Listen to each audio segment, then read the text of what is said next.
Hello everyone, welcome back to day 19 in our फेमर full course series. कल हमने हमारी वेबसाइट के लिए प्रोजेक्ट सेक्शन डिज़ाइन किया था। आज हम टेस्टिमोनियल सेक्शन डिज़ाइन करेंगे। और टेस्टिमोनियल सेक्शन में क्या होगा कि जो भी हमारे क्लाइंट्स एंड यूजर्स की जो फीडबैक होते हैं वो शोकेस करेंगे। डिज़ाइन करने से पहले हम सबसे पहले इसको एनालाइज कर लेते हैं। हमको टॉप के अंदर एक हेडिंग दिख रही है एंड उसके नीचे हमें शॉर्ट डिस्क्रिप्शन दिख रहा है। एंड नेक्स्ट हमारे जो बॉटम के अंदर हमें मल्टीपल कार्ड्स दिख रहे हैं। ये जो हमारे कार्ड्स है, इस कार्ड्स के अंदर हमें क्या दिख रहा है कि हमारे एक प्रोफाइल इमेज है एंड उसका नाम है एंड रेटिंग गिवन है। नीचे हमारा फीडबैक टेक्स्ट है। आप इन कार्ड्स के लेआउट्स को देखो। ये कार्ड्स जो हमारे हैं वो रो एंड कॉलम के फॉर्म में है। मेरे पास 3 कॉलम्स है एंड 2 रोज है। इस लेआउट को डिज़ाइन करने के लिए हम ग्रिड्स का यूज़ करेंगे। डेस्कटॉप में हमारे पास 3 कॉलम्स होंगे एंड मोबाइल में ये ऑटोमेटिकली चेंज हो जाएगा, तो हमारा रेस्पॉन्सिव काफ़ी इजी हो जाएगा। हम इन कार्ड्स लेआउट्स को ग्रिड स्ट्रक्चर के अंदर अरेंज करेंगे। चलो अब हम इसको प्रैक्टिकली फ्रेमर में बनाते हैं। लास्ट वीडियो के अंदर हमने ये प्रोजेक्ट सेक्शन बनाया था। अभी आप देख सकते हैं कि हमारा ये जो प्रोजेक्ट एंड टेक्स्टिमोनियल सेक्शन है, इनका सेम स्ट्रक्चर दिख रहा है कि हमारे टॉप में हेडिंग है, डिस्क्रिप्शन है और नीचे हमारे पास कार्ड लेआउट है। हम सीधा इसको डुप्लीकेट कर देंगे। तो ये जो मैंने डुप्लीकेट किया है इस सेक्शन को, तो इससे बेनिफिट क्या होगा कि हमें ये लेआउट और ये हेडिंग बनानी नहीं पड़ेगी। तो इससे हमारा टाइम सेव रहेगा एंड पूरी वेबसाइट में कंसिस्टेंसी भी रहेगी। अब हमें सिंपली क्या करना है, हमें ये हेडिंग चेंज करनी है। मैं इसको कॉपी कर लेती हूँ एंड इसको यहाँ पे सेलेक्ट किया हेडिंग को एंड यहाँ से मैं इसको पेस्ट कर देती हूँ। अब यहाँ पे डिस्क्रिप्शन है, डिस्क्रिप्शन को भी मैंने कॉपी कर लिया एंड मैंने यहाँ पे इसको सेलेक्ट किया एंड मैंने यहाँ इसको पेस्ट कर दिया।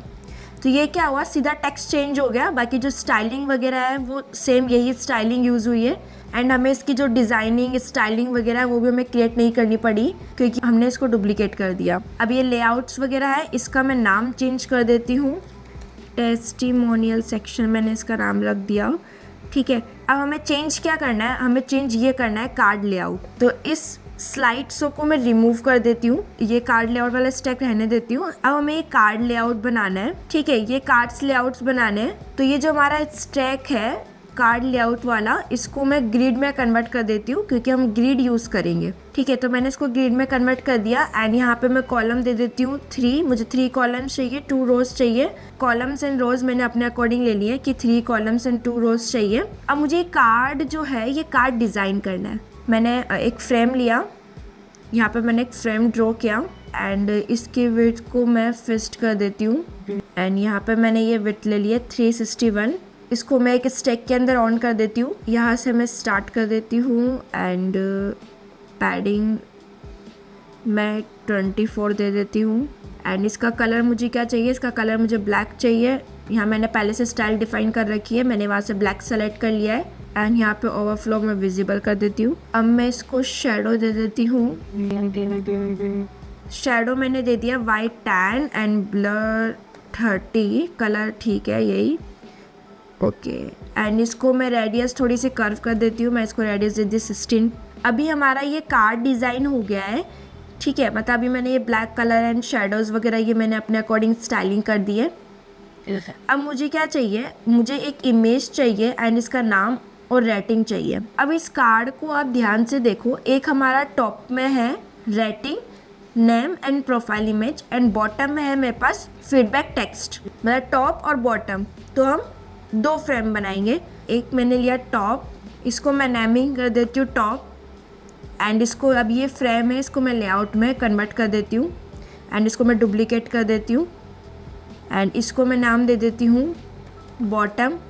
ठीक है, एंड जो ये टॉप और बॉटम है ये मुझे ऊपर और नीचे चाहिए। अभी ये हॉरिजॉन्टल स्टैक के अंदर है, तो इसकी जो डायरेक्शन है वो डायरेक्शन में कर देती हूँ वर्टिकली। तो अभी आप देख सकते हैं कि हमारा ये टॉप एंड बॉटम हो गया है एंड मुझे अभी इस टॉप और बॉटम का कलर नहीं चाहिए, मैं इसको रिमूव कर देती हूँ। ठीक है, एंड इनका जो गैप है उस गैप को मैं थोड़ा सा इंक्रीज़ कर देती हूँ। टॉप के अंदर मुझे चाहिए एक प्रोफाइल इमेज एंड यहाँ पे नेम एंड रेटिंग चाहिए। तो मैं एक फ्रेम लेती हूँ अगेन इमेज के लिए एंड इमेज के लिए मुझे सर्कुलर फॉर्म में चाहिए। तो इसकी रेडियस में कर देती हूँ 60 पिक्सल। इसकी हाइट विड्थ में कर देती हूँ 50 एंड हाइट भी मैंने 50 कर दी है ताकि इक्वल दिखे। सर्कुलर मैंने एक बार यहाँ पे रेडियस दे के भी किया है। एंड आप यहाँ पे इस फ्रेम में देखेंगे तो यहाँ पे ये जो सर्कल फॉर्म है, अगर आप इसको इस तरह से अंदर की तरफ इसको करते हैं तो ये देखो ये सर्कुलर फॉर्म में हो गया है। इस तरीके से आप इसको रेडियस दे सकते हैं। एंड इसको मैं नाम दे देती हूँ इमेज, एंड इसको मैं एक स्टैक में कन्वर्ट कर देती हूँ। यहाँ पे राइट पैनल पे फिल का ऑप्शन है, यहाँ से मैंने इमेज को सेलेक्ट किया। ठीक है, तो यहाँ पे मैंने एक इमेज ले ली है एंड इस इमेज का ओवरफ्लो विजिबल कर देती हूँ। अब नेक्स्ट हमें क्या चाहिए, नेक्स्ट हमें एक नाम चाहिए और उसके नीचे हमें एक रेटिंग चाहिए। तो इस फ्रेम के अंदर मैं टेक्स्ट ऐड कर देती हूँ। मैंने लिखा ईशा शर्मा। अभी मैंने यहाँ पर टेक्स्ट ऐड किया था एंड ये टेक्स्ट अभी विजिबल नहीं है क्योंकि इसका कलर ब्लैक है। मैं यहाँ से इसका कलर वाइट कर देती हूँ एंड इसको मैं थोड़ा सा सेमी बोल्ड कर देती हूँ। एंड यहाँ पर मैंने टेक्स्ट सेलेक्ट कर दिया। अब हमें यहाँ पे रेटिंग्स चाहिए। रेटिंग्स के लिए अब हमें स्टार्स बनाने पड़ेंगे। तो इस स्टार्स के लिए आप यहाँ से प्लगइन यूज़ करके एंड यहाँ पे आप कोई भी आइकन या कोई भी प्लगइन आप यूज़ कर सकते हैं। वहाँ से आप स्टार आइकन्स ले सकते हैं। यहाँ पे इंसर्ट पे हमने क्लिक किया एंड यहाँ पे भी आइकन्स का ऑप्शन है, आप कोई सा भी आइकन्स यूज़ कर सकते हैं। एंड फिर आप स्टार आइकन ले सकते हैं या फिर इमेज भी ले सकते हैं। मैंने यहाँ पे स्टार्स की इमेज ली है। ठीक है, अभी मैंने इमेज ली है स्टार्स की, तो ये स्टार्स की इमेज में इसमें इंसर्ट कर देती हूँ। अब अभी आप देख रहे होंगे कि इस पूरे फ्रेम में जो टॉप वाला फ्रेम है उसमें मुझे 3 चीज़ें चाहिए थी। एक थी प्रोफाइल इमेज, एक था नेम एंड फिर था रेटिंग। बट अभी जो सारा ये पूरा है वो हमारा हॉरिजॉन्टल स्टैक के अंदर है एंड अगर इसको मैं वर्टिकल भी कर दूंगी तो ये सब पूरा एक वर्टिकल में हो जाएगा। बट मुझे इस फॉर्म में नहीं चाहिए। मुझे कैसे चाहिए कि हमारा जो इमेज है वो लेफ़्ट के अंदर है, वो एक अलग स्टैक में है। ये वाला जो है नेम एंड रेटिंग मतलब एक टॉप और बॉटम में, मतलब वो एक साथ है, उनकी स्टाइलिंग एक साथ है। जो भी गैप अलाइनमेंट वगैरह वो सब कुछ स्टाइलिंग एक साथ गिवन है। तो मैं क्या करूँगी, मैं सिंपली इसको एक स्टैक में कन्वर्ट कर दूँगी क्योंकि ये मुझे दोनों एक साथ राइट में चाहिए और ये मुझे लेफ़्ट में चाहिए। डायरेक्शन चेंज करने से काम नहीं बनेगा जो हमें करना है।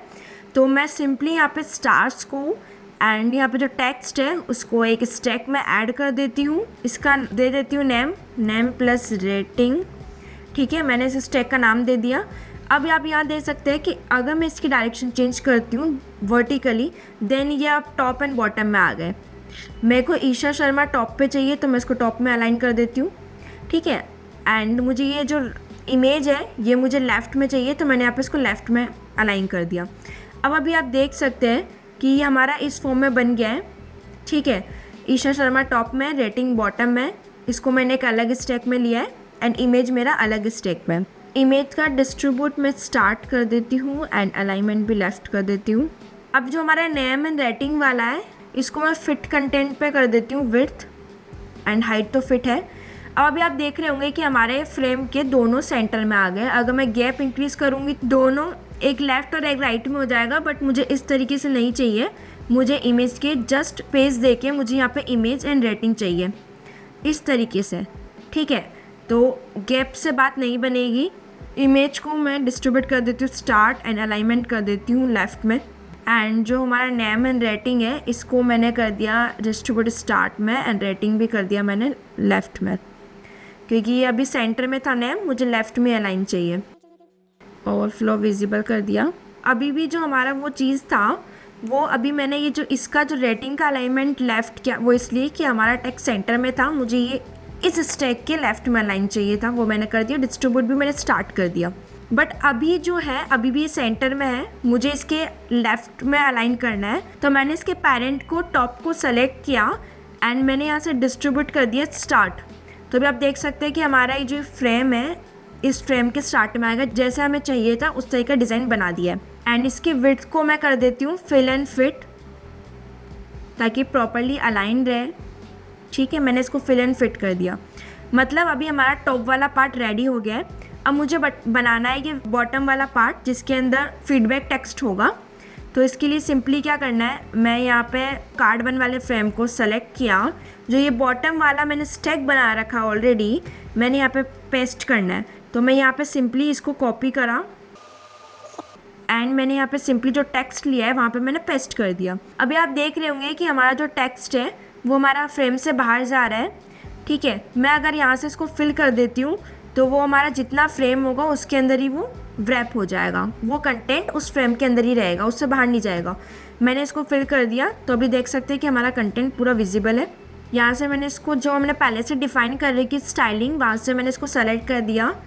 अब हमने देखना इस जो P16 के अंदर मैंने यहाँ पे कलर डिफाइन कर रखा ग्रे, क्योंकि हमारी वेबसाइट्स के अंदर फ़ॉन्ट्स का कलर हमने अलग अलग मतलब जो हमने ले रखा है कि डार्क ग्रे वो सब चीज़ यूज़ कर रखी है। तो मैं यहाँ से कलर चेंज नहीं करूँगी, बिकॉज वरना पूरी वेबसाइट में वो कलर चेंज हो जाएगा। मुझे पर्टिकुलर सिर्फ इस सेक्शन के लिए कलर चेंज करना है। तो यहाँ पे कलर का ऑप्शन है, मैंने यहाँ पे इसको क्लिक किया एंड यहाँ पे मैंने जो कलर डिफाइन कर रखा है वहाँ से मैंने इसको वाइट कलर सेलेक्ट कर लिया। इसकी लाइन हाइट को मैं चेंज कर देती हूँ, 1.2 em कर दिया। अब जो हमारा ये स्टैक है बॉटम वाला, अब मैं इसको थोड़ा सा इसकी हाइट एंड विड्थ को कर देती हूँ रेस्पॉन्सिव, मतलब प्रॉपरली अलाइन कर देती हूँ। मैंने इसकी विड्थ को कर दिया फिल, ताकि जब हम रेस्पॉन्सिव करें तो प्रॉब्लम ना हो, एंड इसकी हाइट को कर दिया फिट कंटेंट, एंड बाकी सब ठीक है। ओवरफ्लो में कर देती हूँ विजिबल, ठीक है। अब जो हमारा ये आउटर कंटेंट है, ये जो आउटर कार्ड है, इसकी हाइट देखो नीचे कितना स्पेस है, मुझे ऐसा नहीं करना है। इस कार्ड की हाइट को मैं कर देती हूँ फिट, जितना कंटेंट है उसने हमारी इसने हाइट ले ली है। एंड इसको मैं गैप दे देती हूँ पूरे कंटेंट को 19, ठीक है। अब थोड़ा बेटर दिख रहा है। पैडिंग में 24 गिवन है। अभी तो हमने एक कार्ड डिज़ाइन किया है, ठीक है। अभी मैंने सिर्फ एक कार्ड डिज़ाइन करना है, बट ऐसे ही मुझे 6 कार्ड चाहिए। इन सब की स्टाइलिंग और लेआउट्स वगैरह सब कुछ सेम है। अब एक ही कार्ड को हमें बार बार हम इसको यूज़ कर रहे हैं, ठीक है, मल्टीपल टाइम्स मैं इसको यूज़ कर रही हूँ। यहाँ पे मैंने इसको राइट क्लिक करके क्रिएट कंपोनेंट कर दिया है एंड इसको मैंने नेम भी दे दिया कार्ड 1। अब हमारे यहाँ पे ये कंपोनेंट बन गया है। अब मैं यहाँ पे इसको डुप्लीकेट कर देती हूँ। मैंने इन कार्ड्स को डुप्लीकेट्स कर दिया, बट कंपोनेंट मैंने क्यों बनाया, क्योंकि एक तो ये कार्ड हमारा बार बार रिपीट हो रहा है, और दूसरी चीज़ कि हमारे यहाँ पे जो नेम्स वगैरह हैं इस कार्ड में आप देख सकते हैं कि हमारा लेआउट डिज़ाइन सेम है, ठीक है, बट जो हमारा नेम है, इमेज है, रेटिंग, फीडबैक, ये जो सारा जो कंटेंट है वो सब हमारा क्या है, चेंज है। नाम भी अलग है, फीडबैक अलग है, इमेज अलग है, रेटिंग भी अलग हो सकती है। तो हमें क्या ये वेरिएबल डिफाइन करना पड़ेगा, मतलब same design but dynamic content.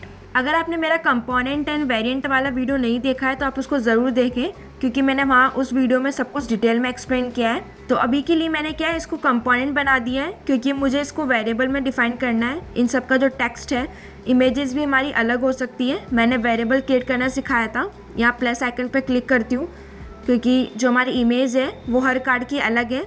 तो यहाँ पर इमेज नाम से मैंने वेरिएबल क्रिएट कर दिया। इसका भी मैं वेरिएबल डिफाइन कर देती हूँ और इसका नाम दे दिया मैंने नेम। यहाँ पे अगर आप रेटिंग आइकन्स या कुछ यूज़ करते हो, अभी मैंने सबकी रेटिंग 5 स्टार गिवन है। अगर जैसे सपोज़ आपकी वेबसाइट में कोई 5 स्टार है, कोई 3 स्टार है या कोई भी है, तो अगर हम उसके लिए प्लगइन आइकन्स वगैरह यूज़ करते हैं तो उसके लिए भी आप सेम चीज़ कर सकते हो। बट अभी मेरी इमेज है 5 स्टार की, तो मुझे ये नहीं करना। एंड यहाँ पर जो फीडबैक है हमारा कंटेंट, अब इस वाले को भी मुझे वेरिएबल करना है, क्योंकि सब अलग अलग फीडबैक देंगे। तो यहाँ पे मैंने इसको दे दिया डिस्क्रिप्शन, ठीक है। अब मैंने इन सब के वेरिएबल्स बना दिया। वेरिएबल बनाने का बेनिफिट क्या होगा कि हमारा जो कार्ड है वो सब कुछ सेम है, बस अब जिसका भी मुझे कंटेंट चेंज करना है, जैसे इसको मैंने क्लिक किया एंड यहाँ पे हमारे पास राइट पैनल में सब कुछ है। आप इमेज चेंज कर सकते हैं। यहाँ पे मैंने इमेज चेंज कर दी एंड यहाँ पे मेरा जो नेम है वो भी मैंने चेंज कर दिया, एंड जो फीडबैक है वो भी इस तरीके से मैंने इसका फीडबैक चेंज कर दिया। तो अब आप देख सकते हैं कि फर्स्ट कार्ड में हमारा नेम है ईशा शर्मा एंड उसकी इमेज अलग है एंड उसका फीडबैक अलग है। एंड सेकेंड इमेज में मैंने डायनेमिक जो हमने वेरिएबल्स क्रिएट किया उसका क्या बेनिफिट हुआ कि हमारा लेआउट सेम था, मैंने सीधा डुप्लीकेट किया था इसको, एंड जो हमारा कंटेंट है वो चेंज हो गया है विदाउट ब्रेकिंग कंपोनेंट। तो ये बेनिफिट होता है कंपोनेंट बनाने का एंड डायनेमिक वेरिएबल्स बनाने का, कि हमारे पास सेम डिज़ाइन है बट लेकिन हमारा जो कंटेंट है वो डिफरेंट था, तो उसके लिए हमने डायनेमिक वेरिएबल्स बना दिए। तो इस तरह से आप बाकी कंटेंट्स का भी चेंज कर सकते हैं। तो मैं बाकी कंटेंट का भी चेंज कर देती हूँ।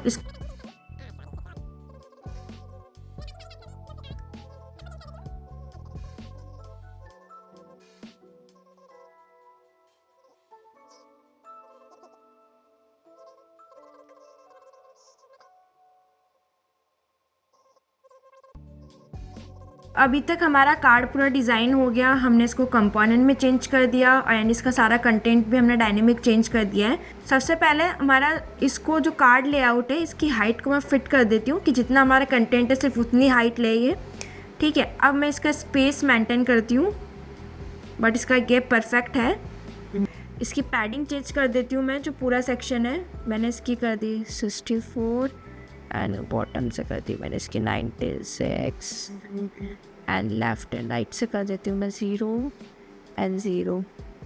इसकी मैंने पैडिंग चेंज कर दी है एंड ये कम्प्लीटली हमारा टेस्टिमोनियल सेक्शन है वो हमने बना दिया है। तो आज हमने वेबसाइट का टेस्टिमोनियल सेक्शन बना दिया है एंड नेक्स्ट वीडियो के अंदर हम वेबसाइट के और भी सेक्शन बनाएंगे। आप मेरे साथ प्रैक्टिस ज़रूर करें। अगर ये वीडियो अच्छा लगा है तो लाइक करें, चैनल को सब्सक्राइब करें एंड इस सीरीज़ को फॉलो ज़रूर करें।